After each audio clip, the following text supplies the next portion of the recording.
Hello दोस्तों, नमस्कार। आज आपके सामने एक नई कहानी के साथ चतुर खरगोश और शेर। किसी घने वन में एक बहुत बड़ा शेर रहता था। वह रोज शिकार पर निकलता और एक नहीं, दो नहीं, कई सारे जानवरों को मारकर खा जाता था। शेर के ऐसे शिकार करने से पूरे जानवर डरने लगे और एक दिन सबने सोचा कि इन सब से छुटकारा पाने के लिए उससे हमें बात करनी होगी। पूरी जंगल में सनसनी फैल गई। शेर को रोकने के लिए कुछ ना कुछ उपाय तो करना जरूरी था। एक दिन जंगल के सारे जानवर इकट्ठे हुआ और इस प्रश्न पर विचार करने लगे। अंत में उन्होंने तय किया कि वो सब शेर के पास जाकर उनसे बात करेंगे। दूसरे दिन जानवरों का एक दल शेर के पास पहुंचा और शेर उन्हें अपनी ओर आते देख घबरा गया और गरज कर पूछा, तुम सब यहाँ क्यों आ रहे हो? तब जानवर दल के नेता ने कहा, महाराज, हम आपके पास निवेदन करने आए हैं। आप राजा है और हम आपकी प्रजा। जब आप शिकार करने निकलते हैं तो बहुत सारे जानवरों को मार डालते हैं।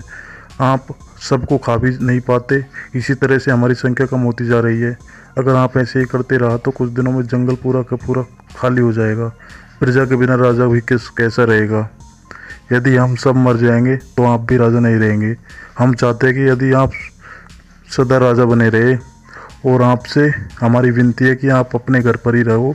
हम रोज सोम आपके खाने के लिए एक जानवर को भेज दिया करेंगे। इतनी बात सुनने के बाद शेर को लगा कि जानवरों की बात में सच्चाई है। उसने पल भर सोचा भी नहीं और बोल दिया, अच्छी बात है, मैं तुम्हारे सुझाव को मान लेता हूँ, लेकिन याद रखना, अगर किसी भी दिन तुमने खाना के लिए नहीं भोजन भेजा तो मैं जितना जानवर चाहूँगा उतना मार डालूंगा। जानवर के पास तो कोई और चारा नहीं था, इसलिए उन्होंने शेर की शर्त मान ली और अपने अपने घर चले गए। उस दिन से रोज शेर के घर कोई ना कोई जानवर को भेजने लगे। उसके लिए जंगल में रहने वाले सब जानवरों में से एक एक की बारी से चुना जाता था। कुछ दिन बाद खरगोश की बारी भी आ गई। वह खरगोश जितना छोटा था उतना चालाक भी था। इसलिए दोस्तों, उस खरगोश ने पूरा खेल ही बदल डाला। शेर के भोजन के लिए नन्हे खरगोश को चुना गया। वह खरगोश जितना छोटा था उतना चतुर भी था। उसने सोचा, बेकार में शेर के हाथों मरना मूर्खता है। अपनी जान बचाने के लिए कोई ना कोई चतुराई भी लगानी चाहिए और उसके लिए कोई तरकीब ढूंढनी चाहिए जिससे सभी को इस मुसीबत से सदा के लिए छुटकारा मिल जाए। आखिर उसने एक तरकीब निकाल ही ली। खरगोश धीरे धीरे आराम से शेर के घर पे चल पड़ा। जब वह शेर के पास पहुंचा तो बहुत देर हो गई चुकी थी। भूख के मारे शेर को बुरा हाल हो रहा था। जब उसने सिर्फ एक छोटे खरगोश ने को अपने ओर आते देखा तो गुस्से में बोला और उठा, किसने भेजा तुम्हें यहाँ? एक तो पिद्दी जैसा, दूसरे इतनी देर से आ रहे हो। जिन बेवकूफ़ों ने तुम्हें भेजा है मैं उन और शेर बोला, जिन जिन बेवकूफ़ों ने तुमको यहाँ भेजा है, एक एक करके सबको काम तमाम कर दूंगा। नन्हे खरगोश ने आदर के साथ जमीन की ओर सिर झुकाकर कहा, महाराज, अगर आप कृपया करके मेरी बात सुन ले तो मुझे और जानवरों को दोष नहीं दोगे। वे तो जानते थे कि एक छोटा सा खरगोश आपके भोजन के लिए कम पड़ेगा, इसलिए उन्होंने हमें 6 खरगोश भेजे थे, लेकिन रास्ते में हमें एक और शेर मिल गया। उसने 5 खरगोशों को मारकर खा लिया। यह सुनते ही शेर दहाड़ कर बोला, कहा, दूसरा कौन शेर? तुमने कहाँ देखा? तभी खरगोश बोला, महाराज, वह तो बहुत ही बड़ा शेर है। वह जमीन के अंदर बनी एक बड़ी सी गुफा में से निकलता है। वह तो मुझे भी मारने जा रहा था, पर मैंने उनसे कहा, सरकार, आपको पता नहीं है कि आपने क्या अंधेरा कर दिया। हम सब अपने महाराज के लिए भोजन के लिए जा रहे थे, लेकिन आपने उनका भोजन स्वयं खा लिया है। इस पर उसने पूछा, कौन है तुम्हारा राजा? मैंने जवाब दिया, महाराज, हमारा राजा जंगल का सबसे बड़ा शेर है। महाराज, मेरे ऐसे कहते ही वे गुस्से से लाल पीला होकर बोला, बेवकूफ, इस जंगल का राजा सिर्फ मैं हूँ। यहाँ सब मेरी प्रजा है। मैं उनके साथ जैसा चाहूँ वैसा व्यवहार कर सकता हूँ। जिस मूर्ख को तुम अपना राजा कहते हो, वह चोर कौन है, उसे मेरे सामने लेकर आओ। मैं उसे बताऊंगा कि असली राजा कौन है। महाराज, इतना कहकर उस शेर ने आपको लिवाने के लिए मुझे यहाँ भेजा है।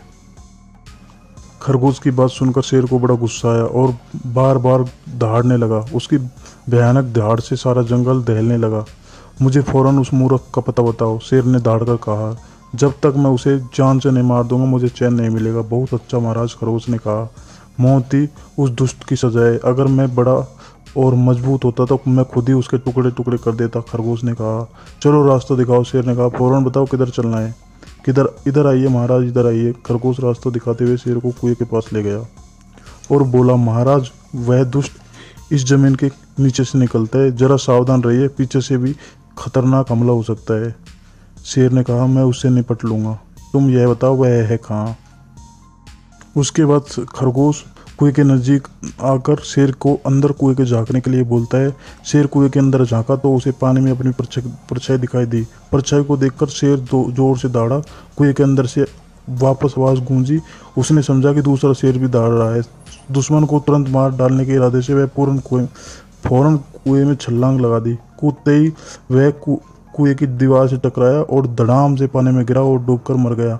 इस तरह चतुर खरगोश ने शेर से छुट्टी पाकर घर लौटा।